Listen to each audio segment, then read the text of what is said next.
வெந்து தணிந்தது காடு, வெந்து தணிந்தது காடு, தழல் வீரத்தில் குஞ்சென்றும் பென்றும் உண்டோ. தொடர்ந்து இந்த வராக்கடன்கள் அதிகமாகிக் கொண்டே வருகின்றன. இதை பற்றி பெரிய அளவிற்கு பேசிய இன்றைக்கு இருக்கக்கூடிய ஒன்றிய அரசு அதனுடைய ஆட்சி காலத்தில் இந்த 4.5 ஆண்டுகளில் இதுவரையில் முன்னால் இருந்த அந்த கூட்டணி யூபிஏ கவர்மெண்ட் என்று சொல்லக்கூடிய அந்த காங்கிரஸ் கூட்டணி அரசை விட அல்லது அதற்கு இணையாக இவர்களும் இன்றைக்கு வராக்கடனை உற்பத்தி செய்திருக்கிறார்கள் என்று நாம் பார்க்கிறோம். இதன் விளைவாக இன்றைக்கு பாதிக்கப்பட்டிருப்பது இன்றைக்கு பொதுத்துறை வங்கிகள் மட்டுமல்ல, அதில் இருக்கக்கூடிய சாதாரணமான ஊழியர்கள், அதில் கணக்கு வைத்திருக்கக்கூடிய வெகு மக்கள், அவர்களில் இருந்து குறிப்பாக மாதந்தோறும் ஊதியம் வாங்கக்கூடிய அந்த ஊழியர்கள், அவர்களுடைய வாழ்க்கையும் கூட அதில் பின்னி பிணைந்திருக்கிறது என்பதை நாம் பார்க்கிறோம். இதை பற்றி விரிவாக பேசுவதற்கு நம்மோடு தமிழகத்தினுடைய வங்கி கூட்டமைப்பினுடைய பொதுச் செயலாளர் தோழர் சிபி கிருஷ்ணன் அவர்கள் வந்திருக்கின்றார்கள். அவரோடு நம்முடைய உரையாடலை தொடங்குவோம். வணக்கம் தோழர். வணக்கம். நான் இப்போ சமீபமாக பார்த்தீங்கன்னா இது கட்டுப்படுத்த முடியாத அளவுக்கு போயிட்டுருக்குன்னு தான் பார்க்குறோம். நம்ம ஒவ்வொரு நாளும் புதிய புதிய ஒரு ஏதோ பூமிக்குள்ளேருந்து வர மாதிரி புதிய புதிய மோசடிகள் வந்து கொண்டு இருக்குன்னு பார்க்குறோம். இது ஒரு பக்கம் நடக்குது. இன்னொரு பக்கத்தில் பார்த்தீங்கன்னா மல்லையா நான் வந்துடுறேன், நான் செட்டில் பண்ணுறேங்கிறாரு. அவரை வரவிடாத மாதிரி ஒரு ஒரு போக்கும் அதில் இருக்குதுன்னு நம்ம பார்க்குறோம். ஏன்னு கேட்டால் இன்றைக்கு ஒரு நிரவ் மோடிக்கு மட்டும் கொடுத்துருக்கக்கூடிய கடன் என்பதே மல்லையாவுக்கு கொடுத்தது போல் பரமடங்கு. ஸோ இதெல்லாம் நம்ம பார்க்கும்போது என்ன இதில் யோசிக்க வேண்டியிருக்கு அப்படின்னு சொன்னால், இது எல்லாமே ஒரு பூடகமாக மக்கள் மத்தியில் ஒரு ஒரு பொய் திரையைத்தான் இன்றைக்கு உருவாக்கி கொண்டிருக்கிறது அப்படின்னு. அதனால் இப்போ என்ன பார்க்க வேண்டியிருக்குன்னா, இது எப்படி இன்றைக்கு சமீப காலமாக நீங்கள் இந்த இந்த 4.5 வருஷமே கூட இல்லை, 5 வருஷமே கூட இல்லை, அதற்கு முன்னால் கூட எடுத்துக்கொண்டால் எப்படி இந்த வாராக்கடன் என்பது உருவாச்சு அப்படின்னு நீங்கள் உங்களுடைய பார்வையில் என்னன்னு சொல்லுங்களேன். அதாவது ஆக்சுவலாக பார்த்தீங்கன்னா, இந்த கவர்மெண்ட் ஆட்சிக்கு வரும்போது 2014 மே மாதம் அல்லது ஏப்ரல் மாதம் பார்த்தீங்கன்னா ஒரு 2,16,000 கோடி வராக்கடன் இருக்குது. இப்போ அஃபிஷியலாக அவங்க டிக்ளேர் பண்ணியிருக்கிறதே கிட்டத்தட்ட 14 லட்சம் கோடி வராக்கடன். அதில் ஒரு 12 பெரிய நிறுவனங்கள் மட்டும், இப்போ Bhushan steel, Essar steel, Amtek auto, அப்புறம் மோனட் இஸ்பேட், இப்படி ஒரு 12 பெரிய நிறுவனங்கள் மட்டுமே 3,45,000 கோடி ரூபாய், கிட்டத்தட்ட 25% வராக்கடனை ஒரு 12 நிறுவனங்கள் வைத்திருக்கின்றன. இதை போன ஆட்சியில் இவங்க கொடுத்துட்டாங்க, நாங்கள் அதுக்கு பொறுப்பு இல்லைன்னு இவங்க சொல்ல முடியாது. இப்போ வசூல் பண்ண வேண்டிய பொறுப்பு யாருது? இப்போ ஆட்சி மாறும்போது கடன்லாம் மாறுமானா? பேங்க்ன்றது ஒரு பர்மனெண்ட் என்டிட்டி, அது ஒரு தொடர்ந்து இருக்கக்கூடிய ஒரு எட்டர்னல் என்டிட்டி. அது அதற்கான கைட்லைன்ஸ் என்பது ரிசர்வ் பேங்க்கும் மத்திய அரசாங்கம் கொடுக்குது. அது அந்த இயக்குனர் குழு அதை ஏற்றுக்கொள்கிறது, அதை அமுல்படுத்துது. அப்போது இந்த கடனை வசூல் செய்வதற்கு இந்த அரசாங்கம் என்ன செஞ்சுருந்தால் மிகப்பெரிய கேள்வி. இப்போ நீங்கள் விஜய் மல்லையா பற்றி பேசுகிறீங்க. விஜய் மல்லையாவை பற்றி அவர் சொன்ன ஸ்டேட்மெண்ட்டை மீடியா ப்ரொஜெக்ஷனும் மற்றதுமே ஒரு சரியான ப்ரொஜெக்ஷன்லேன்னு எனக்கு தோணுது. அவர் நான் 100% கட்டுவிடுகிறேன் அப்படின்னு சொல்லி தலைப்பு போட்டு வருது செய்தி. ஆனால் உண்மை அது என்னன்னா, நான் 100% அசலை கட்டுவிடுகிறேன்னு தான் சொல்கிறாரு. அப்போ அசல் என்னாச்சு? இன்ட்ரெஸ்ட் என்னாச்சு? இன்ட்ரெஸ்ட் அசலை மாதிரி 2 பங்கு இருக்குது. இப்போ நீங்கள் அவருக்கு கொடுத்த கடன் ஒரு 8,000 கோடினா இன்னைக்கு இன்ட்ரெஸ்டோட சேர்த்து 24,000 கோடி ஆயிருக்கும். நான் 8,000 கோடி தான் கட்டுவேன்றாரு. இப்போ நீங்கள் ஹவுசிங் லோன் வாங்குறீங்கன்னு வச்சுங்க, உதாரணத்துக்கு அது இன்ட்ரெஸ்ட் ஃப்ரீ லோன் மாதிரி ட்ரீட் பண்ணி சொல்கிற மாதிரி. நீங்கள் ஒரு ஹவுசிங் லோன் வாங்குறீங்க, ஒரு 1 கோடி ரூபாய்க்கு ஹவுசிங் லோன் வாங்குறீங்க. நீங்கள் பணமே கட்டல, ஒரு 20 வருஷம் ஆயிடுறது, இன்ட்ரெஸ்ட்லாம் போட்டு 7 கோடி ஆயிடுறது. நான் 1 கோடி கட்டுறேன், என்ன விட்டுருக்கேன்னா விட்டுருவாங்களா? இப்போ நீங்கள் சாதாரணமாக இப்போ நம்ம மாதிரி ஒரு மத்தியதர நடுத்தர வர்க்க ஊழியர்கள் கூட அதிகபட்சம் எது கடன் வாங்கன்னா இந்த வீட்டுக்கு வாங்குவாங்க. ஒரு வீட்டு கடன் தான் வாங்க. எல்லாருக்குமே ஒரு வீடு இருக்கணுங்கிறது தான் அவங்களுடைய அதிகபட்சம், அவங்களுடைய விருப்பம். நீங்கள் அதில் பார்த்தீங்கன்னு சொன்னீங்கன்னா ஒரு 20 வருஷம் அல்லது 25 வருஷம் சர்வீஸில் அவங்க வீடை ஒன்று வாங்கிட்டு கட்டுறதுன்னு பார்த்தீங்கன்னா கிட்டத்தட்ட 3 மடங்கு கட்டுறாங்க லோனை போல். 3 அல்லது 3.5 மடங்கு கட்டுவாங்க. அப்படி இருக்கும்போது இவர் அசலை மட்டும் கட்டுறேன்னு சொன்னா அது அந்த தலைப்பை கூட ஒழுங்கா போடாம இவர் முழுசா கட்டுறேன்னு சொல்லிட்டாரு, இவங்க வாங்க மாட்டேங்கிறாங்க, இதுல என்ன பாலிடிக்ஸ்ன்னு பேசுறாங்க. அவர் முழுசா கட்டுறேன்னு சொல்லவே இல்லை. இப்போ நேற்றுக்கு வந்திருக்கக்கூடிய விஷயம் என்னன்னு சொன்னா, அரசாங்கம் புதுசாக ஒரு சட்டம் போட்டிருக்காங்க, ஃபிகட்டிவ் எக்கனாமிக் அஃபெண்டர்ஸ் ஆக்ட் அப்படின்னு சொல்லிட்டு. அப்போ அதாவது வெளிநாட்டுக்கு தப்பி ஓடி போனவர்களுடைய பொருளாதார குற்றம் அதுக்கான ஒரு சட்டம் என்பது ஏப்ரல் மாதம் 2018 வந்திருக்கு. அந்த சட்டத்தின் அடிப்படையில் என்ஃபோர்ஸ்மெண்ட் டைரக்டரேட் அவங்க பேரில் வந்து ஆக்ஷன் எடுத்து அவருக்கு சொந்தமான சொத்து, அவர் வந்து அதை அடமானம் வைத்திருந்தாலும் சரி வைத்திருக்காவிட்டாலும் சரி, அவர் வந்து எங்கெல்லாம் டைரக்டராக இருக்காரோ அல்லது எங்கெல்லாம் பார்ட்னராக இருக்காரோ அதனுடைய சொத்துக்கள், அவருடைய பினாமி சொத்துக்கள் கூட நிரூபிக்க முடிஞ்சால் இதெல்லாம் எடுப்பதற்கு ஒரு சட்ட வழிவகை பண்ணியிருக்கேன்னு சொல்கிறாங்க. அதனுடைய முதல் குற்றவாளியாக அவர் வந்து டிக்ளேர் பண்ணி பண்ணுறோன்னு சொல்கிறாங்க. இதெல்லாம் எவ்வளோ தூரம் நடைமுறையில் பண்ண போகிறாங்கன்னு நமக்கு தெரியாது. ஆனால் என்ன விஷயம்னா, இன்றைக்கி இந்த வராக்கடனை வசூல் செய்வதற்கு மத்திய அரசாங்கமோ ரிசர்வ் வங்கியோ இப்போ 2 பேரும் ஏதோ சண்டை போட்டுக்கிற மாதிரிலாம் தோற்றம் கிடைக்குது. உர்ஜித் பட்டேல் அவர்களை வந்து ராஜினாமா பண்ணிட்டார்லாம் சொல்கிறாங்க. ஆனால் என்ன விஷயம்னா, இவங்க யாருமே இதை வராக்கடனை வசூல் செய்வதற்கு எந்த விதமான ஒரு உருப்படியான நடவடிக்கை எடுக்கலை. நீங்கள் வந்து நான் மத்திய நிதி அமைச்சர் வந்து நான் 1 லட்சம் கோடி வசூல் பண்ணிட்டேன் அப்படின்னு அவர் சொன்னார்னா, அதுக்கு பின்னாடி என்ன நம்ம புரிஞ்சிக்க வேண்டியிருக்குன்னா 2 லட்சம் கோடி தள்ளுபடி பண்ணிட்டாங்கன்னு புரிஞ்சிக்க வேண்டியிருக்கு. அதை தள்ளுபடி செய்த தொகையை அவர்கள் சொல்வதே கிடையாது, அவங்க வசூல் செய்த தொகையை தான் சொல்கிறாங்க. இப்போ நான் சொன்னேன் இல்லையா, ஒரு 4 கம்பெனி வந்து 12 கம்பெனி 3 லட்சம் கோடி ரூபாய். அதில் வந்து Bhushan steel limited, electro steels limited, Monnet டிஸ்பென்ட் energy limited, Amtek auto limited, இந்த 4 கம்பெனியும் சேர்ந்து 93,500 கோடி ரூபாய் அவங்க வந்து வராக்கடன் வச்சுருக்காங்க. அவங்ககிட்ட வசூல் பண்ண தொகை 48,000 கோடி, ரைட் ஆஃப் பண்ணது 45,500 கோடி. நீங்கள் வந்து இப்போ பத்திரிகையில் என்ன வரும்னா, நாங்கள் 48,000 கோடி வசூல் பண்ணிட்டு வந்தால் வரும், ரைட் ஆஃப் பண்ணது வராது. இது ஒன்று. இந்த 48,000 கோடியிலையும் என்ன விஷயம்னா, முழுசாக தொகை வந்திருக்காது. அதெல்லாம் உள்ள எப்படி வரும்னா, ஒரு 15% சொல்லும், அந்த இந்த மணி தான் வரும், ஏர்னஸ் மணி மாதிரி ஒரு டெபாசிட் இஎம்ஐ ஒன்று கொடுக்குறாங்க, அது மட்டும்தான் வரும். அதை தாண்டி பாக்கி 85%க்கு வந்து இவங்க 5 வருஷத்தில் கட்டுறேன் அப்படின்னு சொல்லி ஒரு அண்டர்ஸ்டாண்டிங் போட்டுப்பாங்க. அதுக்கு வந்து it will not be backed by any security, it will not be backed by any thing. Legal என்ஃபோர்ஸ்மெண்ட்டே வந்து ரொம்ப ஃபீபிளாக தான் இருக்கும். இப்போ வந்து அவங்க இந்த 48,000 கோடியில் ஒரு 8,000 கோடியை வாங்கிட்டு தான் 93,000 கோடியோட அமௌண்ட்டை நாங்கள் வந்து ரிசால்வ் பண்ணிட்டோம் அப்படிங்கிறாங்க. இப்படி தான் இன்றைக்கி ஐபிசி சட்டமே இயங்கிட்டு இருக்கு. அப்போ வந்து வராக்கடன் அதிகமாகி இப்போ கார்பரேட்டுக்கு ஆதரவாக போகாமல் என்ன நடக்கும்? இப்படி தான் பேங்க் நடக்குது. பேங்க் வந்து ஆன் இட்ஸ் ஓன் எல்லாருமே செய்கிறாங்கன்னு சொல்ல முடியாது. இல்லை, இந்த வராக்கடனோட உருவான விஷயத்தை கேட்குறீங்களே, நீங்கள் பார்த்தீங்கன்னா இதுக்கு அரசாங்கமும் ரிசர்வ் பேங்க்கு அதனோட கொள்கை தான் காரணம். நீங்கள் வந்து ஒருத்தர் வந்து சாதாரணமாக ஒருத்தர் கடன் கேட்குறாரு, ஒரு சான்ஸ்கிரிட் அப்படின்னு சொல்லி ஒரு பெண், அவங்க ஸ்டூடெண்ட், அவங்க வந்து இந்தியன் பேங்க் பள்ளிக்கரணை பிரான்ச்சில் போய் 63 லட்ச ரூபா கடன் வேணும்னு கேட்டாங்க. அவங்க வந்து ஒரு ஏழை குடும்பத்தை சேர்ந்த பெண், அவங்க கீழே வந்து சொத்து பத்துலாம் கொடுக்கறதுக்கு இல்லை. என்னத்துக்காக? அவங்க வந்து மெடிக்கல் எஜுகேஷன் பர்சியூ பண்ணுறதுக்காக எம்பிபிஎஸ் சீட், அவங்களுக்கு சீட் கிடச்சிருக்கு, எனக்கு எஜுகேஷன் எஜுகேஷன். அப்போ வந்து இந்தியன் பேங்க் பள்ளிக்காரன் என்ன சொல்லிடுச்சுன்னா, நீங்கள் வந்து 7,000 லட்சத்துக்கு மேலே கடன் வேணும்னா நீங்கள் 100% கொலாட்ரல் செக்யூரிட்டி கொண்டு வரணும். உங்கள் வீடோ சொத்தோ ஒரு 63 லட்சம் கேட்குங்கன்னா 63 லட்சத்துக்கு ஈடாக நீங்கள் கொடுத்தா தான் நாங்கள் கொடுக்க முடியுன்றாங்க. அந்த ஸ்டூடெண்ட் வந்து அவங்க மெட்ராஸ் ஹைகோர்ட்டை அணுகினாங்க. அன்றைக்கி அவங்க வந்து இந்த மாதிரி நான் 63 லட்ச ரூபா கேட்டேன், எனக்கு கொடுக்கல, நீங்கள் வந்து வாங்கி கொடுக்கணும், அதாவது நீங்கள் தீர்ப்பு கொடுக்கணும், எனக்கு கொடுக்கணும்னு சொல்லி அப்படின்னு கேட்கும்போது மெட்ராஸ் ஹைகோர்ட் என்ன தீர்ப்பு சொல்லுதுன்னா, பேங்க் ரூல் அப்படி இருக்குங்க, என்ன பண்ண முடியும், 7,000 லட்சத்துக்கு மேலே கடன் கொடுக்கணுன்னா நீங்கள் 100% கொலாட்ரல் செக்யூரிட்டி கொண்டு தான் கொடுக்க முடியும்னு ரிசர்வ் பேங்க் கைட்லேருந்து பேங்க் ரூல் இருக்குது, அதை மீறி நீ வந்து கொடுன்னு நான் வந்து பேங்க்கை வந்து ஃபோர்ஸ் பண்ண முடியாதுன்னு சொல்லி கேஸை டிஸ்மிஸ் பண்ணிடுச்சு. இன்னொரு கேஸ் அதுக்கப்புறம் 2 மாதம் கழிச்சு இன்னொரு கேஸ் வருது. சென்னையில் உஸ்மான் ரோட்டில் இருக்கக்கூடிய கனிஷ்க் ஜுவல்லர்ஸ்ன்னு சொல்லி ஒரு ஜுவல்லர், அவங்க வந்து 845 கோடி ரூபாய் அவங்க வந்து பேங்க்கை ஏமாற்றிட்டாங்க, வராக்கடன் ஆயிடுச்சு. 12 பேங்க் சேர்ந்து கொடுத்துருக்கு, அதில் ஸ்டேட் பேங்க் தான் லீட் பேங்க்கு. அந்த கேஸ் வரும்போது திரும்ப மெட்ராஸ் ஹைகோர்ட்டு கேஸ் வருது. அப்போ என்ன வருதுன்னா, 158 கோடி ரூபாய் தான் அங்கே வந்து கொலாட்ரல் செக்யூரிட்டியாக வாங்கியிருக்காங்க. அங்கே வந்து நுங்கம்பாக்கத்தில் இருக்கக்கூடிய ப்ராப்பர்ட்டி, அப்புறம் வலசரவாக்கத்தில் இருக்கக்கூடிய லேண்டு, அது இது எல்லாம் சேர்த்தா ஒரு 158 கோடி ரூபாய் நீங்கள் கொலாட்ரல் செக்யூரிட்டியை வச்சுட்டு எப்படி 858 கோடி ரூபாய் 845 கோடி ரூபாய் நீங்கள் வந்து வராக்கடன் ஆச்சுன்னு கேட்டால் அதுக்கு என்ன சொல்கிறாங்கன்னா, அதுக்கும் பேங்க் பாலிசி தான் காரணம்ன்றாங்க. அப்போ நீங்கள் வந்து பெரிய பெரிய கடன் 1000 கோடி 2000 கோடி 5000 கோடியை வந்து எந்த விதமான சொத்து அடமானமும் இல்லாமல் நீங்கள் கடன் கொடுத்துட்றாங்க. ஆனால் சின்ன சின்ன லோன் வரும்போது நீங்கள் சொத்து அடமானத்தை இல்லாமல் கொடுக்க முடியாதுன்றாங்க.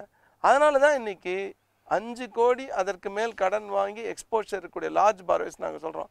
அவங்க தான் இந்த மொத்த வராக்கடனுடைய 88%க்கு அவங்க தான் பொறுப்பாளிகள். அப்போ அவங்க கையிலேருந்து பணம் வசூல் பண்ணால் மட்டும்தான் இன்றைக்கி இப்போ வந்து வங்கியினுடைய வராக்கடன் பிரச்சனை தீரும். அதை வசூல் செய்வதற்கு இந்த அரசாங்கம் 4.5 ஆண்டுகளாக எந்த உருப்படியான நடவடிக்கையும் எடுக்கல. அதுதான் வந்து மிகப்பெரிய வருத்தம். இல்லை இப்போ வந்து மீதி 12% வந்து பெரும்பாலும் இந்த சாதாரணமான கடன். ஆமாம், ரொம்ப சாதாரணமானவங்க. அதாவது மீடியம் இன்கம், அது வந்து விவசாய கடனாக இருக்கலாம், அல்லது வந்து அன்செக்யூர்டு கல்வி கடனாக இருக்கலாம், கல்வி கடன், அல்லது வந்து முத்ரா கடனாக இருக்கலாம், அல்லது வேறு ஏதாவது கடனாக இருக்கலாம். அதெல்லாம் நீங்கள் போய் அவங்க உண்மையிலே என்ன அனுபவம், எங்கள் அனுபவம்னா ஏழை மக்கள் சாதாரண மக்கள்லாம் லா அபைடிங் சிட்டிசன்ஸ். அவங்க போய் கேட்டிங்கன்னா ஒரு தடவை 2 தடவை கேட்டிங்கன்னா கொடுத்துருவாங்க எப்படியாவது. ஆமாம், இந்த மேலே மேலே மேலே 1000 கோடி 10,000 கோடி 2000 கோடி 200 கோடின்னு போகும்போது அவங்க எதுக்கும் கவலைப்படுறதில்ல. அவங்க பார்க்கவே முடியாது, ஒரு பேங்க் பார்க்க முடியாது. அவங்க ஃபுல்லாக ஒரு லீகல் டீம் வச்சுருப்பாங்க, ஒரு சார்ட் அக்கௌண்ட் டீம் வச்சுருப்பாங்க, இவங்க டீம் வச்சுருப்பாங்க, பொலிட்டிக்கல் பேக்ரவுண்ட் இருக்கும், அது இருக்கும் இது இருக்கும். அவங்க நெருக்கவே முடியாது. அப்போது இதெல்லாம் உடைக்கணும். நாங்கள் என்ன சொல்கிறோன்னா, நீங்கள் வந்து உடனடியாக வில்ஃபுல் டிஃபால்ட் என்பதை கிரிமினல் அஃபென்ஸாக நீங்கள் டிக்ளேர் பண்ணணும்னு சொல்கிறோம். இன்றைக்கி வீரப்ப மொய்லி அவர்களுடைய தலைமையில் parliament standing committee on finance வந்து 2016 பிப்ரவரியில் ஒரு அறிக்கையை சமர்ப்பிச்சிருக்கு, எப்படி வசூல் பண்ணணும். அவர்கள் ஏராளமான விஷயங்களை சொல்கிறாங்க. இன்றைக்கி வில்ஃபுல் டிஃபால்ட்டை வந்து நீங்கள் ஓப்பனாக டிக்ளேர் பண்ணுங்கள், அவங்ககிட்டேருந்து வசூல் பண்ணுங்கள்.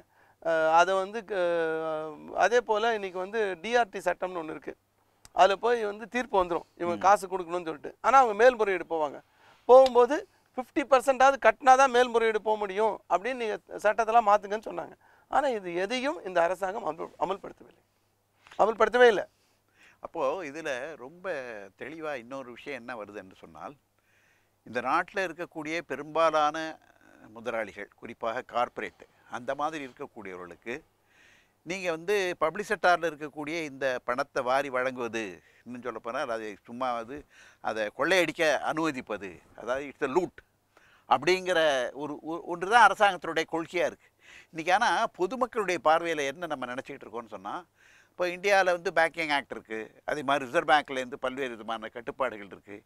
இதெல்லாம் வைத்துத்தான் வந்து இன்றைக்கு வந்து இந்த வங்கிகள் நிர்வகிக்கப்படுகின்றன, அதில் கொடுக்கப்படக்கூடிய இந்த கடன்கள் எல்லாம் அதை வைத்துத்தான் இன்றைக்கு கொடுக்கப்படுகின்றன என்று ஒரு பொதுவெளியில் மக்களுக்கு வந்து ஒரு தோற்றம் இருக்குது. அப்போ நீங்கள் சொல்கிறது பார்த்தா இது வந்து திட்டமிட்டு இன்றைக்கு வந்து இந்த மாதிரி ஒரு பப்ளிக் செக்டார் பேங்கை கொள்ளையடித்து அவர்களுக்கு கொடுப்பது. இப்போ நீங்கள் நான் சொன்ன எல்லா கேஸ்லேயும் இந்த 12 டாப் டிஃபால்ட்டர்ஸ்னு சொல்கிறோம் இல்லையா, அதில் ஐசிஐசிஐ பேங்க் வந்து லீடு பேங்காக இருக்கக்கூடிய 1-2 கடனாளிகள் இருக்காங்க. அதே போல் இப்போ நீங்கள் கனிஷ்க் ஜுவல்லர்ஸ்னு சொன்னோம் இல்லையா, அதில் வந்து ஐசிஐசிஐ பேங்க் இருக்குது, ஆக்சிஸ் பேங்க் இருக்குது, தமிழ்நாடு மெர்கன்டைல் பேங்க் இருக்குது, எல்லாம் இருக்குது. ஈவன் வந்து நான் பார்த்த சில கடன்களில் எல்ஐசி கூட இருக்குது. நாட் ஒன்லி பேங்க்ஸ், இப்போ எல்ஐசி கூட இந்த மாதிரி இன்ஃப்ராஸ்ட்ரக்சருக்கு மற்ற கடன் கொடுத்து அவங்களுடைய அவங்களுடைய லோனும் என்பி ஆகிட்டு கார்பரேட்டுக்கெல்லாம் கொடுக்குறாங்க. அப்படியா? ஆமாம், தனியார் நார்மலி அரசாங்கத்துக்கு தானே இல்லை, தனியார் கார்பரேட்டுக்கு இந்த மாதிரி பவர் செக்டார் மற்றது அது இதெல்லாம் கொடுத்து இன்றைக்கி வராக்கடன் ஆகும்போது எல்ஐசியும் சேர்ந்து நஷ்டத்தை அனுபவிக்கக்கூடிய ஒரு ஏற்பாடும் நான் பார்த்துட்ருக்கேன். அப்போ இது என்னை பொறுத்தளவுலே செய்தி. நான் வந்து எல்ஐசியெல்லாம் என்ன நினச்சிட்டு இருக்கேன்னு சொன்னால், எல்ஐசியில் முதல்ல எல்ஐசியும் சரி, அதே மாதிரி ப்ராவிடன்ட் ஃபண்டு இந்த மாதிரி விஷயங்கள், அதாவது ஒரு சோஷியல் செக்யூரிட்டிக்காக இருக்கக்கூடிய இந்த மாதிரியான விஷயங்களில் இந்த ஃபண்ட்ஸ் எல்லாம் வந்து இந்த மாதிரி தான் இன்வெஸ்ட் பண்ணணும்னு சொல்லிட்டு ரிசர்வ் பேங்க் கைட்லைன்ஸே இருக்குது. அப்படி தான் சொல்கிறாங்க. இப்போ ப்ராவிடன்ட் ஃபண்ட் ஆக்டில் பார்த்தீங்கன்னா இதில் தான் பண்ணணும், கவர்மெண்ட் செக்யூரிட்டியில் பண்ணணும், டிபெஞ்சர்ஸில் பண்ணணும், அது மாதிரி இந்த இந்த இந்த கிசான் விகாஸ் பத்ராவில் பண்ணணும், இந்த மாதிரி வச்சுருக்காங்க. அதெல்லாம் லோ ஏர்னிங் பார்த்தீங்கன்னா 4% 3% தான் இருக்கும். இது வந்து நானே ப்ராவிடன்ட் ஃபண்டினுடைய ட்ரஸ்டியாக, எலெக்டட் ட்ரஸ்டியாக நான் என்எல்சியில் இருக்கும்போது இருந்திருக்கேன். அப்போ அந்த மாதிரியெல்லாம் எங்களுக்கு கண்டிஷனாலிட்டிஸ் இருந்தது. இப்போ நீங்கள் சொல்கிறது பார்த்தா இப்போ எல்ஐசியை கூட இந்த மாதிரியான கார்பரேட்டுக்கு லோன் கொடுக்கலாங்கிற அளவிற்கு இன்றைக்கு விதிகள் தளர்த்தப்பட்டிருக்கின்றன என்று தானே அர்த்தம். நீங்கள் என்ன விஷயம்னா, இதில் எங்கேயுமே டிரான்ஸ்பரன்சி கிடையாது. பேங்க் எம்ப்ளாயீஸோடைய ஆஃபீஸர்ஸோட டைரக்டர்ஸ் வந்து போர்டில் வந்து 1969 தேசியமயமாக்கப்பட்ட பின்னர் எல்லா காலமும் இருந்திருக்கு.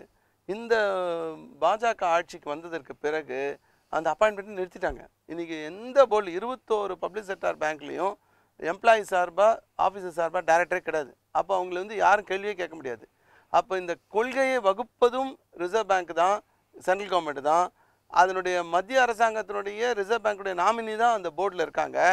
அதனால் வந்து ரொம்ப சுலபமாக அவர்கள் வந்து அவர்கள் வகுத்த கொள்கையை அவர்களே மானிட்டர் பண்ணி அவர்கள் தான் காரணம், ஆனால் வந்து அந்த வங்கி நஷ்டமாயிடுச்சு, இது வராமல் போயிடுச்சுன்னு சொல்லி வங்கியை இன்றைக்கி குற்றம் சொல்லக்கூடிய ஒரு போக்கு இருக்குது. அதனால தான் ஒரு 11 பேங்க்கை நாங்கள் வந்து ப்ராம்ப்ட் கரெக்டிவ் ஆக்ஷனில் கொண்டுட்டோன்றாங்க.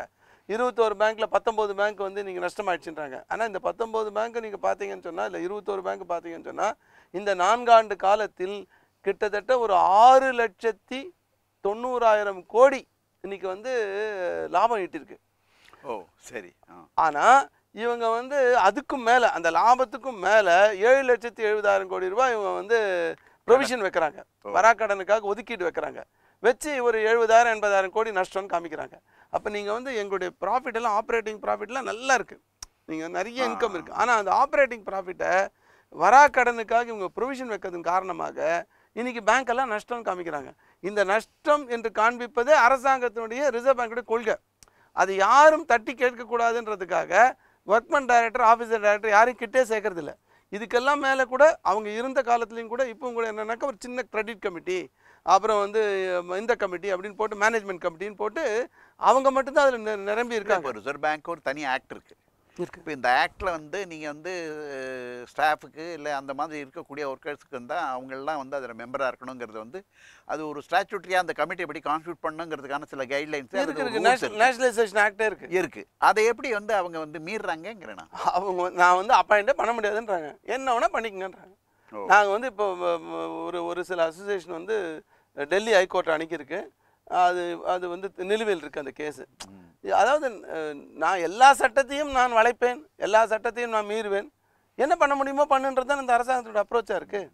அப்போ இது எங்கே போய் முடியுது என்று சொன்னால், இப்போ வங்கிகளை பொறுத்த அளவில் அல்லது வங்கிகளை வந்து நிர்வகிக்கக்கூடிய அல்லது கட்டுப்படுத்தக்கூடிய ஒழுங்குபடுத்தக்கூடிய ரிசர்வ் பேங்க் என்று சொல்லக்கூடிய அந்த அதனுடைய அபெக்ஸ் பாடி, அதனுடைய உச்ச அமைப்பும் கூட சரி, இன்றைக்கு அதனுடைய அடிப்படையான கொள்கைகள்லேயே மாறி இருக்குங்கிறதானே இதில் தெரியும். முதல்ல ரிசர்வ் பேங்க் சொல்கிறத வந்து மத்திய அரசாங்கம் கேட்குறது கிடையாது. நீங்கள் உதாரணத்துக்கு டிமானிட்டைசேஷன் எடுத்துங்க. நவம்பர் மாதம் 8ஆம் தேதி ரிசர்வ் பேங்க் 2016 ரிசர்வ் பேங்க் வந்து ஒரு ரெசல்யூஷன் அமைச்சிருக்கு. இந்த டிமானிட்டைசேஷனில் சென்ட்ரல் கவர்மெண்ட் ஒரு நோட் அனுப்புது, நாங்கள் வந்து டிமானிட்டைசேஷன் பண்ணலான் இருக்கோம், அந்த டிமானிட்டைசேஷனால் வந்து கருப்பு பணம் ஒழிஞ்சிடும், ஃபேக் கரன்சிலாம் ஒழிஞ்சிடும், இன்றைக்கி அதனால் வந்து இன்றைக்கி வந்து கரப்ஷன்லாம் ஒழிஞ்சிடும், அந்த காரணத்துக்காக நாங்கள் பண்ணலான் இருக்கும்போது ரிசர்வ் பேங்க்குடைய போர்டு கூடி அந்த ரெசல்யூஷன் என்ன சொல்கிறாங்கன்னா, கருப்பு பணம் பணமாக இருக்காது, 90% இன்றைக்கி வந்து வெவ்வேறு வடிவத்தில் தான் இருக்கும், அதனால் கருப்பு பணம் ஒழியாது, கள்ளப்பணம் என்பது ஒரு பிரச்சனையே கிடையாது, அந்த கள்ளப்பணம் என்பது ஒரு மொத்தத்தில் பார்த்தீங்கன்னா 0.028%, அதாவது ஒரு ஒன்றுமே இல்லை, ஒரு நெக்லிஜிபிள் அமௌண்ட். அது ஒரு 400 கோடி ரூபாய், 16 லட்சம் கோடியில் வந்து ஒரு 400 கோடின்றது ஒன்றுமே இல்லை, அது வேறு மெத்தடில் பண்ணலாம். அப்புறம் அதே மாதிரி கரப்ஷன் இதனால் ஒழியாது. மாறாக இந்த மாதிரி நீங்கள் திடீர்னு பண்ணிங்கன்னா வெளிநாட்டு வாழ் இந்தியர்கள் இங்கே டூரிஸ்ட்டில் இருப்பாங்க, உள்நாட்டில் பல பேர் இருப்பாங்க, மருந்துக்கு போகிறதுக்கு இருப்பாங்க, இவங்கெல்லாம் பாதிக்கப்படுவாங்கன்னு ரிசர்வ் பேங்க் சொல்லுது. கவர்மெண்ட் கிளியராக நோட் இருக்குது, போர்டு ரெசல்யூஷன் இருக்குது. ஆர்டிஐயில் ஒரு மாதத்துக்கு முன்னாடி இது வெளியில் வந்தது, பழசு முன்னாடி வரல, இப்போ தான் வந்தது அது. ஆனால் அதை வந்து மத்திய அரசாங்கம் கவலையப்படலை. இல்லை, நான் இன்னொரு கேள்வி கேட்குறேன். இப்போ தேவையில்லாத பிரச்சனைகள் எல்லாம் ஊடகம் வச்சு பெருசாக பேசுகிறாங்களே, இந்த மாதிரி விஷயங்களை ஏன் வந்து அன்றைக்கே ஊடகங்கள் வெளியிட்டிருக்கலாம்ல? ரிசர்வ் பேங்க் வந்து இந்த மாதிரி விஷயங்களில் பண்ணக்கூடாது, டிமானிட்டைசேஷன் பண்ணக்கூடாது என்று சொன்னது அது ஒன்றும் பெரிய சீக்ரெட்டான விஷயம் ஒன்றும் இல்லை. அதாவது அவங்க சீக்ரெட்டுன்னு வச்சுருந்தா கூட அது வெளியில் மீடியாவுக்கு தெரிய முடியாத அல்ல தெரியக்கூடாத விஷயம் இல்லை.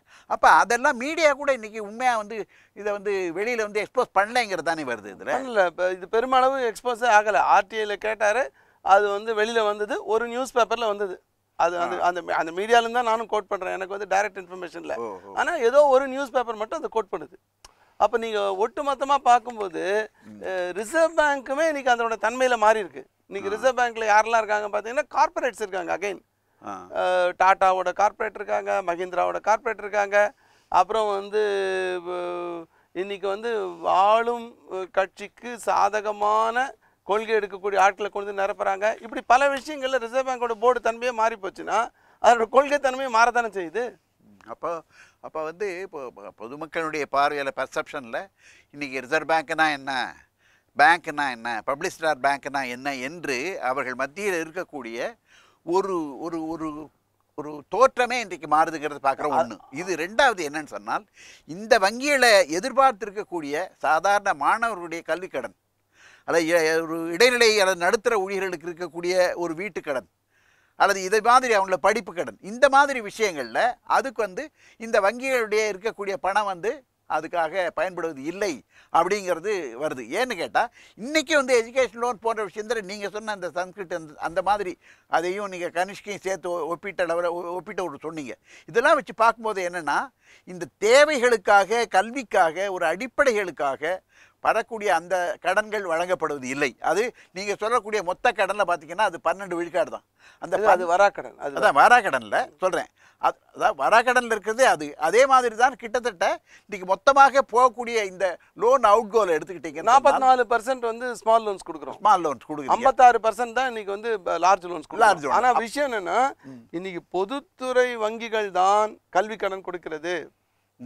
குறிப்பாக 4 லட்சம் ரூபாய் வரைக்கும் எந்த பிணையும் இல்லாமல் கல்வி கடன் கொடுப்பது பொதுத்துறை வங்கிகள் தான். தனியார் வங்கிகள் கொடுக்கறதில்லை. பொதுத்துறை வங்கிகள் தான் 3 லட்சம் ரூபாய் வரை விவசாய கடன் எந்த பிணையும் இல்லாமல் கொடுக்கிறது. பொதுத்துறை வங்கிகள் தான் 2 லட்சம் ரூபாய் வரை இன்னைக்கு ஸ்மால் பிஸ்னஸுக்காக முத்ரா லோன் கொடுக்குது. அதனால் நீங்கள் பொதுத்துறையினுடைய இந்த பங்கை மறுதளிக்க முடியாது. எந்த தனியார் வங்கியும் பண்ணுறதில்லை. ஆனால் அந்த பொதுத்துறை வங்கிகளை மெல்ல மெல்ல பொதுத்துறை வங்கி தன்மையிலிருந்து மாற்றுவதற்கான முயற்சியை மத்திய அரசாங்கம் செய்கிறது. அதைத்தான் நாங்கள் எதிர்த்து போராடுறோம். இன்னைக்கு மெர்ஜர்னு சொல்கிறாங்க. இன்னைக்கு எதுக்கு மெர்ஜர்? இன்னைக்கு ஸ்டேட் பேங்க் ஆஃப் இந்தியாவோட 5 பேங்க், அதனோட துணை வங்கிகள் பாரத் மகிழா பேங்கை இணைச்சாங்க. இணைச்சதனுடைய விளைவு நீங்கள் பார்த்தீங்கன்னா, அங்கே இருக்க வராக்கடன் அதிகமாகிடுச்சு. 1,75,000 கோடியிலேருந்து 2 லட்சம் கோடி ஆயிடுச்சு. ஒரு 2000-3000 கிளைகள் இழுத்து மூடப்பட்டிருக்கின்றன. ஒரு 250 அட்மினிஸ்ட்ரேட்டிவ் ஆஃபீஸ் மூடாயிடுச்சு. ஒரு 30,000-40,000 எம்ப்ளாயிஸ் ரெடண்டன்ட் ஆகிட்டாங்க. இன்றைக்கி பொதுமக்களுக்கான சேவை கடுமையாக பாதிக்கப்படுகிறது. ஒரு இதுவரையில் இல்லாத அளவுக்கு ஒரு 1700 கோடி ரூபாய் சாதாரண மக்கள்கிட்ட ஸ்டேட் பேங்க் ஃபைனாக வசூல் பண்ணுது. ஒரு 27,000 கோடி தள்ளுபடி பண்ணுது. அப்போ நீங்கள் வங்கிகள் பெரிதாக அது கார்ப்பரேட்டை அவர்களுக்கு சாதகமாக மாறுகிறது, சாதாரண மக்களுக்கு எதிராக மாறுது. அதனால தான் நாங்கள் வங்கிகள் இணைப்பை எதிர்க்கிறோம். இன்றைக்கி bank of Baroda second largest public sector பேங்க்னு வரப்போகுது. இப்போ இங்கேயும் இதே தான் பிரச்சனை வரும். எப்படி ஒரு 10 பேங்க் 12 பேங்க் சேர்ந்து கடன் கொடுக்குறாங்களோ அதுக்கு பதிலாக 2 பேங்க் 3 பேங்க் சேர்ந்து கடன் கொடுத்து இதே நிலைமை வரப்போகுது. அப்போ வங்கியினுடைய கடன் கொள்கை, வங்கியினுடைய கடன் வசூல் கொள்கையெல்லாம் மாறாமல் இப்படி வங்கிகளை பெரிதாக்குவது என்பது உதவாது. ஆனால் இதே காலகட்டத்தில் இன்னொரு முக்கியமான விஷயம் நீங்கள் பார்க்க வேண்டியது என்னென்னா, தனியார் வங்கிகள் 22 தனியார் வங்கிகள் வந்திருக்கு இந்த காலகட்டத்தில். எதில் இன்னைக்கு பாஜக அரசாங்கம் ஆட்சிக்கு வந்து 2014 புதிய தனியார் வங்கிகள் 22 வங்கிகள் வந்திருக்கு. பந்தன் பேங்க் வந்திருக்கு, ஐடிஎஃப்சி வந்திருக்கு, ஈக்விட்டாஸ் வந்திருக்கு, ஜனா பேங்க் வந்திருக்கு, ஏர்டெல் பேமெண்ட் பேங்க் வந்திருக்கு, பேடிஎம் பேங்க் வந்திருக்கு, ஜியோ பேங்க் வந்திருக்கு. இப்படி வரிசை அடிக்கிட்டே போகலாம். இந்த பேடிஎம்ங்கிறது என்ன? அது என்ன? அது பேடிஎம்னு ஒரு பேங்க், பேமெண்ட் பேங்க்ட்டாங்க. இப்போ அவங்க பேடிஎம் என்ன பண்ணிட்டாங்க, ஒரு அதுக்கு நார்மல் பேங்கிங் ஆப்ரேஷன்ஸ் தானே அதுக்கும். அது இப்போ இது நார்மல் பேங்கிங்னா யூனிவர்சல் பேங்கிங் பண்ண முடியாது, பேமெண்ட் பேங்க் பண்ணலாம். அவங்க 1 லட்ச ரூபாய் வரைக்கும் வாங்கிட்டு அவங்களுக்கான எனேபிளிங் சர்வீஸை பண்ணலாம். இப்போ அவங்க பேடிஎம் கஸ்டமர்ஸ் பூரா அவங்க என்ன பண்ணால் ஒரு சின்ன அட்வர்டைஸ்மெண்ட் கொடுத்துட்டாங்க. நீங்கள் எல்லாம் பேடிஎம் கஸ்டமர்ஸ் எல்லாம் பேடிஎம் பேங்க் கஸ்டமர்ஸ், உனக்கு வானானா நீ வெளில போன்ட்டாங்க. இது ஒரு ஜனநாயக நடைமுறைக்கே எதிரானது. ஏர்டெல் பேங்க் என்ன பண்ணாங்கன்னா, ஒரு 31 லட்சம் ஏர்டெல் சிம் கார்டு வச்சுருப்பவங்கள அவங்களுக்கு அவங்க கேட்காமையே, ஃபார்ம் வாங்காமையே, அவங்க கன்சென்ட் பெறாமையே அவங்க அக்கௌண்ட் ஓப்பன் பண்ணிட்டாங்க. அவங்களுக்கு போய் சேர வேண்டிய மானியம்லாம் இருக்குது இல்லையா, எது நீங்கள் எந்த லேட்டஸ்ட் அக்கௌண்ட் ஆதாரோட இணைக்கிறீங்களோ அங்கே கேஸ் சப்சிடியோ மற்றதோ போய் சேர்ந்துடும். கிட்டத்தட்ட அந்த மாதிரி லட்சக்கணக்கான கோடிக்கணக்கான ரூபாய் ஒரு 31 லட்சம் அக்கௌண்ட் ஹோல்டர்ஸ் அங்கே போயிடுச்சு. இவங்க போய் பழைய பேங்க்கில், கனரா பேங்க்கில், இந்தியன் பேங்க்கில் போய் கேட்குறாங்க, வரல. இந்த ஏர்டெல்லுக்கு இங்கே வர வேண்டியது ஏர்டெல்லுக்கு போயிடுச்சு. ஆமாம், அது திரும்ப ரெக்கவர் பண்ணவே முடியல, அவங்க ரிட்ரீட் பண்ணி திரும்ப கொண்டு வரவே முடியல. அப்போ என்னாச்சுன்னா, ஏழை மக்களுக்கு கூடுதலாக அவங்க மொத்த விலையும் கொடுத்து வாங்கக்கூடிய சிலிண்டருக்கு போக வேண்டிய அந்த சப்சிடிங்கிற அந்த மானியம்ங்கிறது அவங்களுக்கு போய் சேரவே இல்லை. இதை யாருமே கேட்க முடியாது. நீங்கள் எங்கே போய் கேட்க முடியும்? பேங்க்கில் கேட்க முடியுமா? நான் என்ன கேட்குறேன், நான் ஒரு என்னோட கன்சென்ட் இல்லாமல் என் பேரில் எப்படி நீ பேங்க் அக்கௌண்ட் ஓப்பன் பண்ணுவேன்? 31 லட்சம் பேருக்கு ஓப்பன் பண்ணிது. ரிசர்வ் பேங்க் என்ன பண்ணியிருக்கணும், அந்த ஏர்டெல் பேமெண்ட் பேங்கோட லைசன்ஸ் ரத்து பண்ணியிருக்கணும்ல, பண்ணலையே. பண்ணலை. நீங்கள் எல்லாமே பண்ணுறாங்களே, ஏர்டெல்லில் ஒரு பேங்க்கு, ஓலாவில் மணி, ஏர்டெல் மணி, ஒவ்வொரு சின்ன கம்பெனிகள்லாம் கிட்டத்தட்ட வங்கி மாதிரி நடத்துகிறாங்க அவங்க. இல்லை அது ஒரு பக்கம். அது வந்து மொத்தமாக இழுத்து மூடின்னு போகும்போது அது பிரச்சனை. நான் சொல்கிறது ஒரு பேங்க்குன்னு நீங்கள் லைசன்ஸ் கொடுக்குறீங்க, ரிசர்வ் பேங்க்கு. அப்போ ரிசர்வ் பேங்க்குடைய சட்டத்திட்டத்துக்கு உட்பட்டு தானே வரணும் அந்த ஏர்டெல் பேமெண்ட் பேங்க்கு. அவங்க எப்படி யாரையும் கேட்காம 31 லட்சம் அக்கௌண்ட் ஓப்பன் பண்ணாங்க?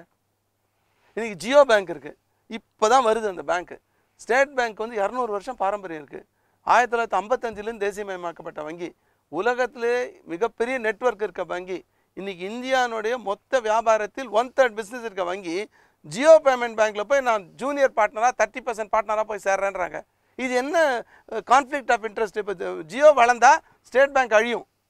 தனக்கு எதிரியாக தனக்கு காம்படிட்டராக ரைவலாக இருக்கக்கூடிய ஒரு பேங்க்ல போய் ஒரு ஸ்டேட் பேங்க் போய் ஜூனியர் பார்ட்னரை சேர முடியும். தனக்கு தானே சவக்குழியை தோண்டிக்கிற மாதிரி தான். சொந்த காசை சூனியம் வச்சுக்கிற வேலையை ஸ்டேட் பேங்க் பண்ணுகிறது. இல்லை, அதுக்கான நிர்பந்தம் என்ன இருக்குங்கிறேன் நான். அப்போ ஸ்டேட் பேங்க்கு யார் அந்த அழுத்தம் கொடுக்குறாங்க? அவங்க ஏன் போய் சேரணும்? அதில் அவங்க போய் சேரணும்னா ரிசர்வ் பேங்க் கவர்மெண்ட் ஏன் வேடிக்கை பார்த்துட்டு இருக்காங்க?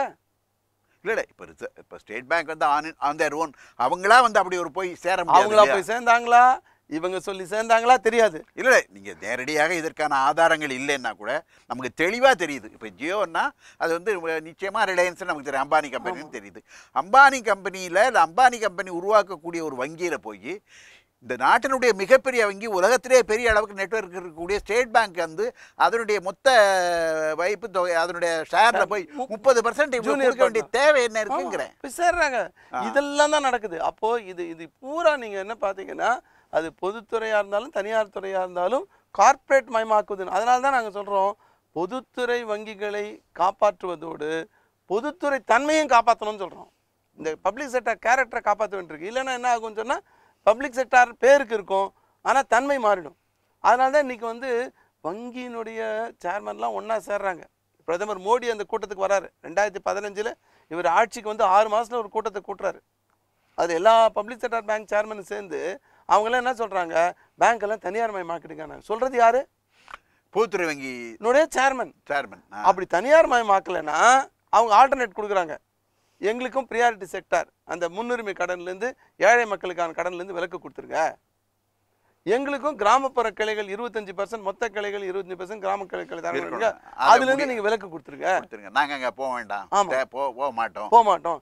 எங்களுக்கும் இந்த நாட்டினுடைய அடிப்படை கட்டுமானத்திற்கு கடன் கொடுக்கணும்னு எங்களை டைரக்ட் பண்ணுறீங்களே, அதுலேருந்து விலக்கு கொடுத்துருங்க அப்படின்னு கேட்குறாங்க. அப்போ என்னென்னா எங்களையும் வந்து ஃப்ரீயாக கம்ப்ளீட் பண்ணி விடுங்க, நாங்கள் லாபம் பண்ணுவோம்னா இது பூரா என்ன நோக்கி போயிட்டு இருக்குன்னா, பொதுத்துறை வங்கிகளுடைய சேர்மனே நாங்கள் தனியார் துறை பாதையை தேர்ந்தெடுக்கின்ற அளவுக்கு திருவாளர் மோடி அவர்கள், திருவாளர் அருண்ஜேட்லி அவர்கள் கலந்து கொண்ட கூட்டத்தில் அவங்களா கூட்டி ஒரு கூட்டத்தை இப்படி அப்படின்னா, அப்போ இந்த வங்கி துறையினுடைய டைரக்ஷனு கார்ப்பரேட் மயம் தனியார் மயம்ன்றதை தவிர வேற என்ன? அதைத்தான் நாங்கள் பண்ணக்கூடாதுன்னு சொன்னீங்கன்னா, இப்போ ரொம்ப ஒரு சில அடிப்படையான சில விஷயங்கள்லேருந்து வந்திருக்கு, பார்க்க வேண்டியிருக்கு. அந்த காலத்தில் வந்து கொஞ்சம் பணம் ஏதாவது இருக்குதுன்னு சொன்னால் எங்கே சேமிச்சு வைக்கிறதுன்னு தெரியாது, திருட்டு பயம். நீங்கள் நகையில் தான் அதிகபட்சம் வந்து அப்போல்லாம் இன்வெஸ்ட் பண்ணுவாங்க. ஒரு அந்த காலத்தில் ஒரு 1 லட்சம் ரூபாய்னா ஒரு பெரிய தொகை, 100 ரூபா நோட்டே ஒரு பெரிய தொகை வந்து ஒரு 60 80 வருஷத்துக்கு 70 வருஷத்துக்கு முன்னால். அப்படிப்பட்ட ஒரு சூழ்நிலையில் தான் வங்கிங்கிறது வருது. இந்த வங்கி வரும்போது என்னென்னா, இப்போ நீங்கள் என்ன தான் நீங்கள் கோல்டில் வந்து இன்வெஸ்ட் பண்ணீங்கன்னா, இப்போ கோல்டு இன்வெஸ்ட்மெண்ட்டை பற்றி பெரிய அளவுக்கு பேசுகிறாங்க தங்கத்தில் வாங்குறதுன்னு. ஆனால் உண்மையில் நீங்கள் தங்கம் வாங்கும்போது ஒவ்வொரு கிராமுக்கும் நீங்கள் அதில் வந்து உங்களுக்கு சேதாரம் கூலி அப்படின்னு சொல்லிட்டு விலை வீழ்ச்சி வந்து கொண்டே இருக்கும். நீங்கள் பார்த்தீங்கன்னா 8 வருஷத்தில் ஒரு தங்கத்தினுடைய மதிப்பு என்பது கிட்டத்தட்ட பாதியாக போயிடுது. இது வந்து இட்ஸ் எ பேட் இன்வெஸ்ட்மெண்ட் எல்லாருமே சொல்கிறாங்க. ஆனால் அதை மாற்றுவதற்காக தான் நம்ம வங்கியில் போடுறோம். வங்கியில் போடுறது என்னென்னா, நமக்கு 2 சௌகரியம் இருக்குது. ஒன்று, நாங்கள் எப்படியா ஒரு நிரந்தர வைப்பில் போட்டால் எங்களுக்கு இன்ட்ரெஸ்ட் கொடுக்குது. அப்போ என்ன ஆகுதுன்னா அது குட்டி போடுது. அது வந்து அதனுடைய வேல்யூ வந்து அதிகமாகிட்டே இருக்குது. இது வந்து நீங்கள் கோல்டில் இன்வெஸ்ட் பண்ணுறதை விட இந்த மாதிரி நீங்கள் நிரந்தர வைப்புகளில் போடும்போது, வங்கியில் போடும்போது அதனால அது வந்து அதுக்கான ஈல்டு நமக்கு கிடைக்குது. ஹெல்பிங் யூஸ் டு அது டு பில்டு அப்படிங்கிற வந்து ஒரு நம்பிக்கை தான் வந்து இந்த வங்கிகள்லாம் உருவாக்கப்பட்டது. அப்போ இந்த வங்கிகள் உருவாக்கப்பட்டதனுடைய நோக்கமே வந்து இந்த சிதைக்கதாகத்தானே இருக்கிறது. அதாவது அது மட்டும் இல்லை, நீங்கள் வந்து தனிநபர் ஆங்கிள்லேருந்து சொல்கிறீங்க. நீங்கள் நாட்டு நலன் ஆங்கிள்லேருந்து வங்கிகளில் பணம் வந்தால் தான் இந்த நாட்டினோட ப்ரொடக்டிவ் ஆக்டிவிட்டிக்கும் இந்த நாட்டினுடைய உற்பத்திக்கும் நாங்கள் கொடுக்க முடியும். அப்போ தான் நாட்டில் வளர்ச்சி வரும். ஆனால் இன்றைக்கி என்ன ஆகிட்டு இருக்குன்னா, உதாரணத்துக்கு நீங்கள் வந்து சிறு தொழில் எடுத்துக்கோங்க. நீங்கள் வந்து சிறு தொழில்னா ஒரு பஞ்சர் ஓட்டுற கடை, ஒரு சலூனு, ஒரு மெடிக்கல் ஷாப்பு, இல்லை ஒரு மளிகை கடை. இங்கெல்லாம் பார்த்தீங்கன்னா 2 பேர் 3 பேர் 4 பேர் 5 பேர் இப்படி வேலை செய்வாங்க. மேக்ஸிமம் முதலாளியே அங்கே வந்து தொழிலாளியாக இருப்பாங்க. அந்த மாதிரி நம்ம நாட்டில் கிட்டத்தட்ட 6 கோடி ஓ 6 கோடி சிறு அமைப்புகள் அமைப்புகள் வர்த்தக அமைப்புகள். அவங்க கிட்ட அவங்க தான் கிட்டத்தட்ட ஒரு 15 கோடி 16 கோடி மக்களுக்கு வேலை வாய்ப்பு தராங்க. அந்த 16 கோடி வேலை வாய்ப்பு உருவாக்கக்கூடிய 6 கோடி அமைப்புகளுக்கு தேவையான கடனில் 4% தான் பேங்க் கொடுக்குது.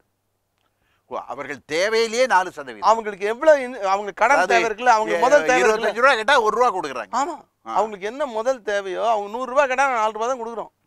அப்போ அவர்களுக்கான கடன் தேவையை நீங்க பூர்த்தி பண்ணும்போது, அவர்களை எனேபிள் பண்ணும்போது இதை மாதிரி பல அமைப்புகள் உருவாக்கி பல வேலை வாய்ப்பு உருவாகும். ஆனா நாங்க கொடுக்குற 10,000 கோடி 20,000 கோடி 50,000 கோடி எல்லாம் கொடுக்குறோம் இல்லையா, அது வந்து ஒரு 5,000 வேலை வாய்ப்பு 2,000 வேலை வாய்ப்பு 1000 வேலை வாய்ப்பு தான் உருவாக்குது. அதுக்கும் இந்த ப்ரொபோர்ஷன் சம்மந்தம் இல்லை. ஆனால் அது வந்து இன்ஃப்ராஸ்ட்ரக்சர் உருவாக்குது, பவர் உருவாக்குது, அது உருவாக்குதுன்னு சொல்லி கவர்மெண்ட் வந்து டைரக்ட் பண்ணுது. அதே மாதிரி அழுத்தம் கொடுக்குது. ஆனால் அதை வசூல் செய்வதற்கு இதெல்லாம் தனியார் கையில் போயிடுது. தனியார் கையில் போகும்போது அதை வசூல் செய்வதற்கான எந்த உருப்படியான ஏற்பாட்டையும் அரசாங்கம் பண்ண மாட்டேங்கிறாங்க. அப்போ கிட்டத்தட்ட இது வர்ச்சுவலாக கொள்ளையா மாதிரி ஆகிட்டு இருக்கு. அப்போ இதெல்லாம் பண்ணும்போது இதுக்கு இவங்களுக்கு எங்கேருந்து தைரியம் வருது அப்படின்னு பார்த்தீங்கன்னா, நம்மளுடைய நிதி அமைச்சர் ஒரு ஸ்டேட்மெண்ட் சொல்கிறாரு. நீங்கள் வந்து you go for a bold decision. நீங்கள் வந்து டீப் ஹேர்கட்னாக்க தள்ளுபடிக்கு ஒரு வார்த்தை ஹேர்கட்னு. நீ even you go for a deep haircut அல்லது அந்த மாதிரி பண்ணால் கூட I will see that commercial decisions are not branded as bad decisions in the eyes of law. அப்படிலாம் அவர் நிறைய சொல்கிறார். நாங்கள் வந்து அதை வந்து ஒரு தேவைப்பட்டால் நான் வந்து ப்ரிவென்ஷன் ஆஃப் கரப்ஷன் ஆக்டை கூட நாங்கள் மாற்றி அமைப்போம் அப்படிங்கிறார். அப்போ நீங்கள் வந்து ஒரு அழுத்தம் மத்திய அரசுலேருந்து வருது, நீங்கள் வந்து போல்டாக டிசிஷன் எடுங்க அப்படிலாம் வரும்போது என்ன ஆகுதுன்னா, ஆட்டோமேட்டிக்காக பேங்கர்ஸுக்கும் ரூல் இருக்குது, செட் ரூல்ஸ் ஃப்ரேம் பண்ணி வச்சுருக்காங்க. நீங்கள் வந்து 10,000 கோடி 1000 கோடி வாங்கி செட்டில் பண்ணுங்கள், அதில் 15% மட்டும் கையில் வாங்கிக்க, பாக்கி 5 வருஷம் கழிச்சு கொடுக்கலான்லாம் நீங்கள் ரூல் NCLTயில் அதில் இதுலேயும் ஃப்ரேம் பண்ணிட்டீங்கன்னா அப்புறம் எப்படி பணம் வரும்? ஒரிசா மேங்கனீஸ் அண்ட் மினரல்ஸ் லிமிடெட்னு ஒரு கம்பெனி 5,388 கோடி ரூபாய் அதனோட வராக்கடன். அது வந்து NCLT திவால் சட்டத்தை பயன்படுத்தி வசூல் பண்ணது 310 கோடி, வராத கடன் தள்ளுபடி செய்யப்பட்டது 5,078 கோடி.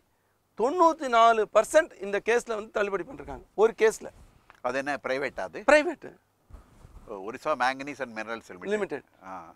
பேரை பார்த்தா கவர்மெண்ட் மாதிரி இருக்குது. Limited limited company. அது I think it's private only. ஏன்னா லிமிடெட் கம்பெனி தான். இப்போ மறுபடியும் பழைய இடத்துக்கு நம்ம போக வேண்டியதாக இருக்குது. இப்போ என்னென்னா, ஒரு புறம் வந்து நீங்கள் வந்து இப்போ எல்லா வங்கிகளும் சேர்ந்து ஒரு பெரிய போராட்ட கடத்தல் இருக்கீங்க. இப்போ நாளையிலேருந்து 2 நாள் போராட்டம் அகில இந்திய வேலைன்றதுக்கான ஒரு அறைகோல் கொடுத்துருக்கீங்க.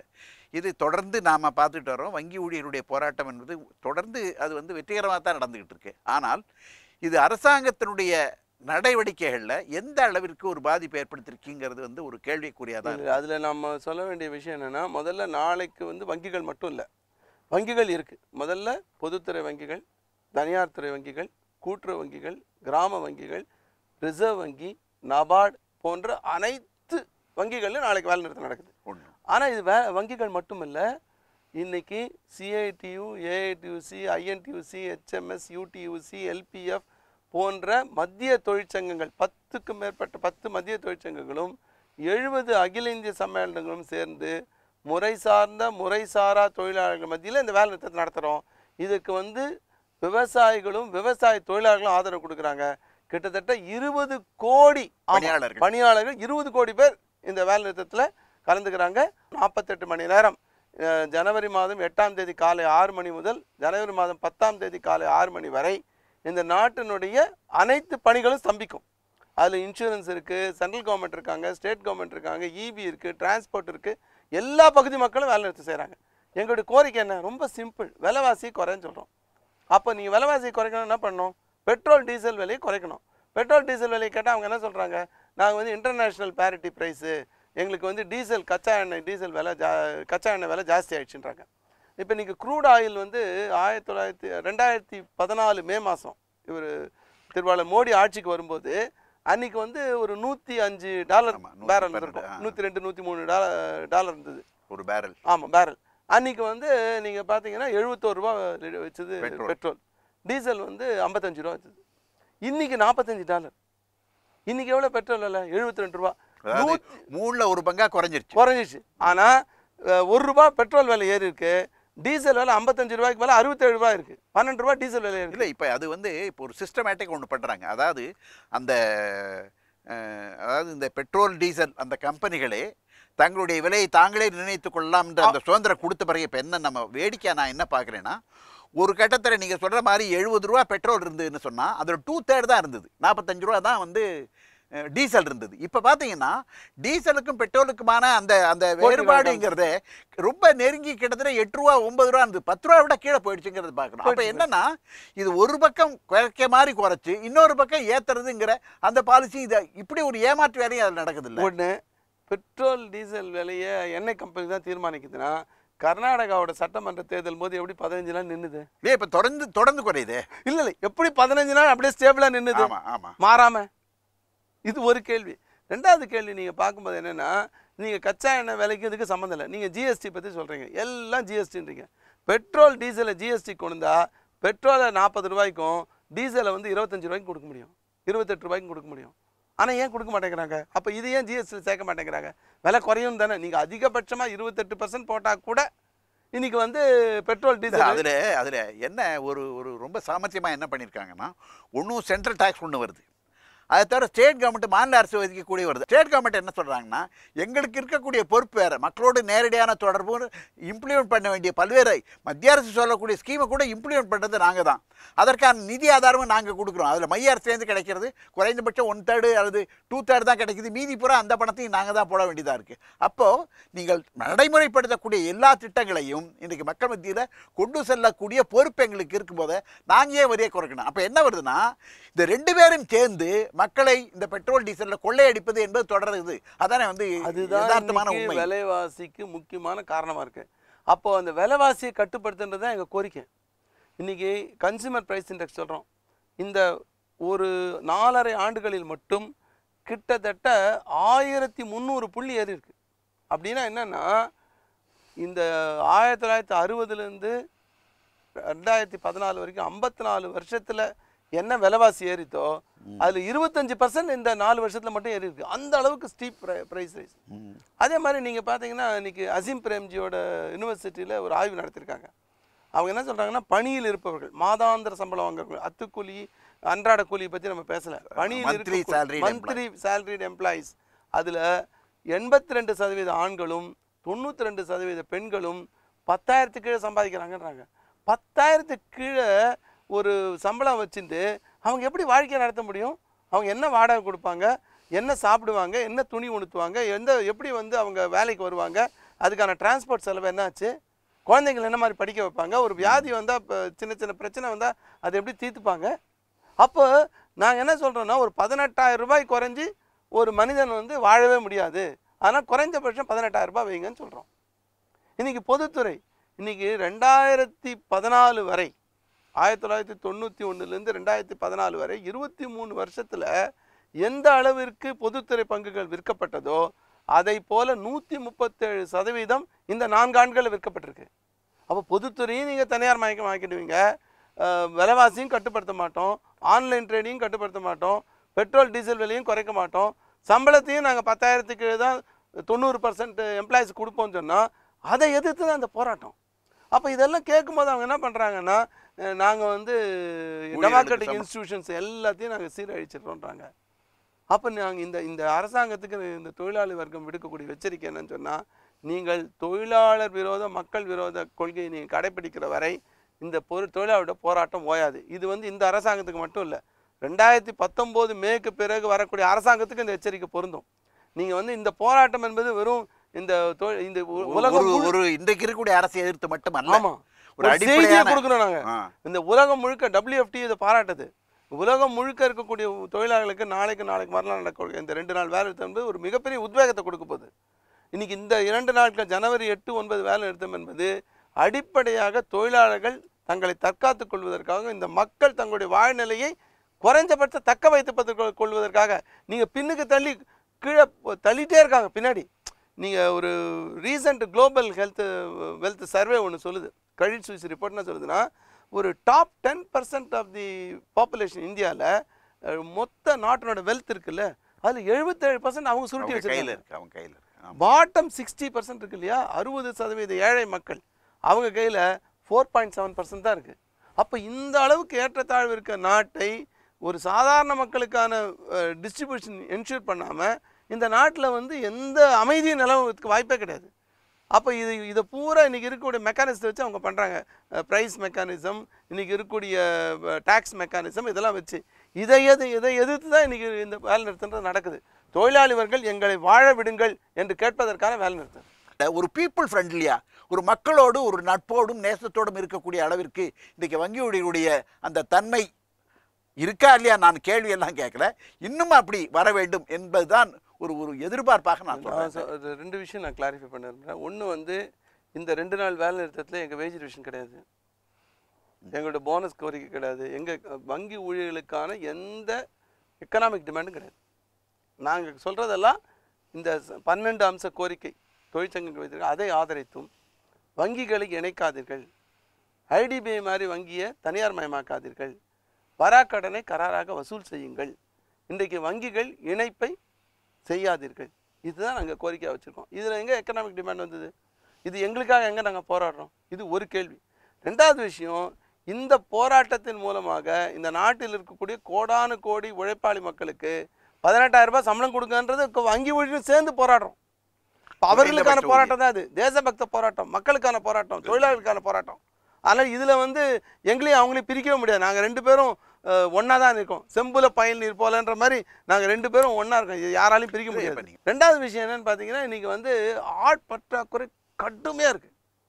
நீங்கள் வந்து நான் ஒரு 10 வருஷம் 15 வருஷத்துக்கு முன்னாடி என்ன வால்யூம் ஆஃப் பிஸ்னஸ் ஹேண்டில் பண்ணணும், அது மாதிரி 10 பங்கு 20 பங்கு ஏறி போச்சு. ஏறி போனதுக்கு பிற்பாடு எங்கள் ஊழியர்கள் எண்ணிக்கை குறைச்சிட்டாங்க. இன்றைக்கி ஒரு 1000 கோடி பிஸ்னஸ் மிக்ஸ் இருக்கக்கூடிய ஒரு பிரான்ச்சுக்கு நீங்கள் போனீங்கன்னா, முன்னாடிலாம் 20 கிளர்க் இருக்கும், 10 ஆஃபீஸர் இருக்கும், ஒரு 10 சபார்டினேட் இருக்கும், 40 பேர் இருக்கும். இன்றைக்கி வந்து 2 ஆஃபீஸர் இல்லை 5 ஆஃபீஸர், 2 கிளர்க்கு இல்லை 3 கிளர்க்கு, ஒரு சபார்டினேட் இல்லை நோ சபார்டினேட், ரீப்ளேஸ்மெண்ட்டே இல்லை, ஒன்றும் கிடையாது. இப்போ நீங்கள் ஏன் கூட வங்கிகள் அது ஒரு பக்கம். இன்னொரு பக்கம் பார்த்தீங்கன்னா ஊழியர்களுடைய எண்ணிக்கை குறையிறது. ஆனால் மறுபடியும் நீங்கள் புதிய புதிய வேலைகளை பல வேலைகளை செய்ய வேண்டியது எக்கச்சக்கம். நீங்கள் ஆதார் சீடிங்கிறாங்க, அப்புறம் அட்டல் பென்ஷன்றாங்க, அப்புறம் வந்து ஆக்சிடென்ட் இன்சூரன்ஸ் பாலிசி செய்யணும், அப்புறம் வந்து 330 ரூபா லைஃப் இன்சூரன்ஸ் பாலிசி செய்யணும், அப்புறம் அதை செய்யணும் இதை செய்யணும்னு வங்கிக்கு சம்பந்தம் இல்லாத பல விஷயங்களை வங்கியில் கொண்டு போட்டு வச்சுட்டாங்க. இப்படி இருக்குது. அப்போ நீங்கள் இது எல்லாத்தையும் வங்கி ஊழியர்கள் தாங்கி நிற்கிறாங்க. நீங்கள் வந்து எங்களோட டைம் எல்லாம் வந்து 10 to 5. நாங்கள் ஒரு கஸ்டமர் வந்து 5 மணிக்கு வராருன்னா, இல்லைப்பா எனக்கு டைம் முடிஞ்சு போச்சுன்னா எந்த கிளர்க்கும் சொல்கிறதில்ல. அவருக்கு ஆக்சுவலாக டைம் முடிஞ்சு போச்சு போகலாம் லீகலாக, ஆனால் அப்படி போகிறதில்ல. நின்று வேலையை முடிச்சுட்டு 5:30 5:45 6 மணிக்கு தான் போகிறாங்க. இன்றைக்கும் அது நடந்து தான் இருக்குது. பெரும்பாலானவர்கள் அதை எப்படி அக்னாலேஜ் பண்ணுறாங்க. ஆனால் அங்கொன்றும் இங்கொன்றும் குறை இல்லாமல் இல்லை. ஆனால் அது போகலையானா போகாமல் கூட இருக்கும். நான் ஒன்றும் இல்லை. ஏன்னா பப்ளிக் செக்டார் பேங்க் தான் நீங்கள் மாஸ் பேங்கிங் பண்ணுது. நான் தான் சொன்னேன், 32 கோடி ஜன்தன் அக்கௌண்ட்டில் 30 கோடி ஜன்தன் அக்கௌண்ட் வந்து பொதுத்துறை வங்கிகளும், இல்லை 31 கோடி அக்கௌண்ட்டை வந்து பொதுத்துறை கிராம வங்கி தான் ஓப்பன் பண்ணியிருக்கு. அப்போ எங்கள் கிட்ட தானே மாஸ் இருக்காங்க. இந்த கம்ப்ளைண்ட் உங்களுக்கு தனியார் வங்கிக்கு வரவே வராது. ஏன்னா அவங்க வந்து தேர் ஹேண்ட்லிங் வெரி ஃபியூ கஸ்டமர்ஸ். அப்போ நாங்கள் இன்னும் பரிவோடு இன்னும் மக்களுக்கான அர்ப்பணிப்பு உணர்வோடு நடந்துக்கணுன்றதுல எங்களுக்கு மாற்று கருத்து கிடையாது. பண்ணுவோம். ஒரு சின்ன விஷயத்தில் வராக்கடனில் ஆரம்பித்து இப்போ வங்கி என்ற அந்த துறை எப்படி இருக்குது, அதனுடைய சேவைகள் எப்படி இருக்குது, இப்படி வந்து வங்கிகள் இணைப்பினால் இருக்கக்கூடிய எந்த அளவிற்கு அதனுடைய பாதிப்புகள் வந்து இன்றைக்கு சாதாரண கஸ்டமர்ஸ் என்று சொல்லக்கூடிய வாடிக்கையாளர்களை எப்படி பாதிக்கிறது, பொதுமக்களுக்கும் வங்கிக்கும் இருக்கக்கூடிய தொடர்புகள் எப்படி தொடர்ந்து இந்த அரசாங்கம் இருக்கக்கூடிய அல்லது அது வந்து தன்னுடைய சர்வீசஸை தன்னுடைய பணிகளை மேலும் மேலும் அதை வந்து நல்லபடியாக செய்வதற்கு முடியாத அளவிற்கு தடங்கல்கள் இருக்கின்றன. அந்த மாதிரி பல விஷயங்கள் இன்றைக்கு பேசியிருக்கிறோம். இந்த செய்தி இன்னும் கீழே பொதுமக்கள் மத்தியில் இன்னும் போக வேண்டும். அதற்கு உங்களுடைய இன்டர்வியூ வந்து பெரிய அளவிற்கு உங்களோடு பேசியதும் இந்த விவரங்கள் துணை புரியும் என்று கருதுகிறோம். இதோடு இதை முடிப்போம். அடுத்து மறுபடியும் சந்திப்போம். மீண்டும் இதை பற்றி பேசுவோம். நன்றி, வணக்கம்.